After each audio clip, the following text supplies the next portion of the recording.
కల్తీ జరిగింది అనేది ప్రభుత్వమే ప్రకటిస్తూ ఉంది. ఇంకొక కేంద్ర ప్రభుత్వ రంగ సంస్థ national dairy development board lab దాన్ని నిర్ధారించింది అన్న వార్త భక్తులని రోమాలు నిక్కబొడుచుకునేలాగా చేసింది. అటువంటి పరిస్థితుల్లో నాడు చైర్మన్లుగా పనిచేసిన, నాడు ధర్మకర్తల మండలి చైర్మన్లుగా వ్యవహరించిన వైవి సుబ్బారెడ్డి, భూమన కరుణాకర్ రెడ్డి వ్యవహార శైలి చాలా విస్తృతంగా చర్చనీయాంశమైంది.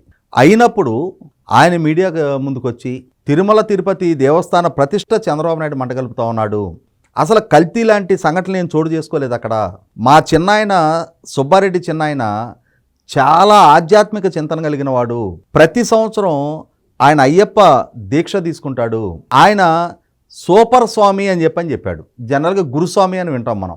5 సంవత్సరాల కన్నా ఎక్కువగా మాల వేసిన వాళ్ళని గురుస్వామి అంటారు. ఆయన బహుశా చాలా సంవత్సరాలుగా మాల వేసుకొని ఉండొచ్చు. ఆయన ఏమంటారో కూడా ఈ జగన్మోహన్ రెడ్డికి తెలియదు. అంటే ఈ ధర్మంతో కానీ ఈ ఆచార వ్యవహారాలతో కానీ కనీస మాత్రపు పరిచయం లేని వ్యక్తి జగన్మోహన్ రెడ్డి కాటాన సూపర్ స్వామి అని చెప్పాడు.